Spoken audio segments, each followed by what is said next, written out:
بسم اللہ الرحمن الرحیم الصلاۃ والسلام علیک یا سیدی یا رسول اللہ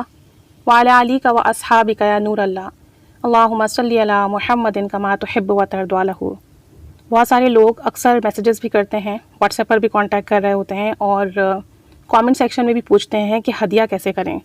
کیونکہ ہم اکثر اپنے درود پاک کی ویڈیوز میں، اعمال کی ویڈیوز میں یہ ڈسکس کرتے ہیں کہ جو بھی ہم عمل کریں، درود پاک پڑھیں، نوافل پڑھیں، تو اگر ہم اس کو ہدیہ کر دیتے ہیں تو اس کا جو ثواب بہت بڑھ جاتا ہے،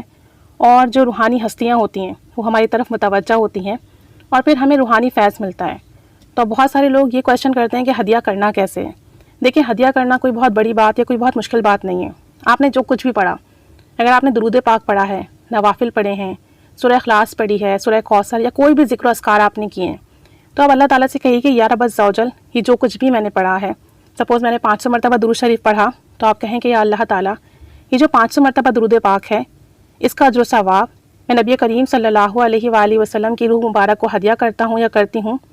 اور ان کے وسیلے سے تمام انبیاء علیہم السلام کو، صحابہ کرام صدیقین کو،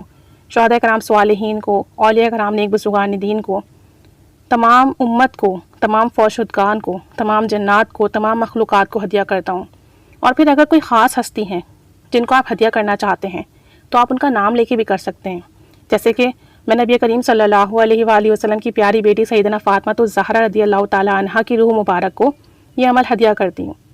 پھر آپ کے پاس جو بھی دعا ہے اس کے بعد آپ وہ دعا مانگ لیجئے۔ تو ہدیہ کرنے کا اتنا سا طریقہ ہے کہ آپ پہلے نبی کریم صلی اللہ علیہ وآلہ وسلم کی روح مبارک کو ہدیہ کیجئے، اور اس کے بعد جس کو ہدیہ کرنا ہے آپ تمام مخلوقات کو ہدیہ کیجئے، تمام فوج شدگان کو ہدیہ کیجئے، قیامت تک آنے والی تمام امت کو ہدیہ کیجئے، آپ صلی اللہ علیہ وآلہ وسلم کے محبین کو ہدیہ کیجئے، جنات کو ہدیہ کیجئے، جس کو آپ ہدیہ کرنا چاہتے ہیں نام لیتے جائیے، ہدیہ کرتے جائیے۔ آپ یقین جانیے آپ کے ثواب میں بھی کوئی کمی نہیں آئے گی، اور جس کو آپ نے ہدیہ کیا ہے ان کی ارواح کو بھی پورا ثواب پہنچے گا۔ اور جب آپ مستقل مزاجی سے ہدیہ کرتے رہتے ہیں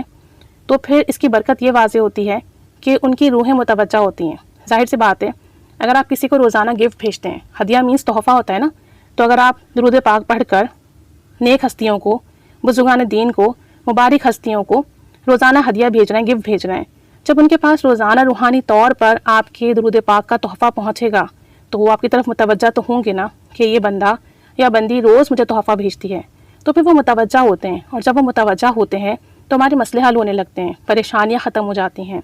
ان کی دعائیں ہمارے ساتھ ہو جاتی ہیں، اور نہ صرف ہمیں بلکہ ہماری نسلوں کو بھی اس کا فیض ملتا ہے۔ تو جو بھی اعمال کیا کریں، درود پاک ہو، استغفار ہو، ذکر و اذکار ہو، قرآن پاک کی تلاوت ہو، یا آپ کے نوافل ہوں، لازمی ہدیہ کیا کریں، اور روزانہ کی بیسس پہ کیا کریں۔ جب آپ روزانہ ہدیہ کریں گے تو یہ ہستیاں آپ کی طرف متوجہ ہوں گی، اور پھر آپ کی زندگی میں آسانیاں، خیر و برکتیں اور بہت جو ہے بہتریاں آئیں گی۔ آپ خود دیکھیں گی روحانی ترقی بھی بہت جلدی ہوگی انشاءاللہ تعالیٰ۔ اور اللہ تعالیٰ سے دعا کرتے جائیے، اللہ کریم قبول فرمائے اور ہمیں خوب برکتیں عطا فرمائے، اور اپنی مبارک ہستیوں کی زیارت نصیب فرمائے، اور روحانی ترقی اور بلندی عطا فرمائے، اور ہم سے راضی ہو جائے۔ آمین بجاہ نبی الآمین صلی اللہ علی محمد صلی اللہ علیہ وآلہ وسلم۔ اللہم صلی علی محمد کما تحب و ترضی عنہ۔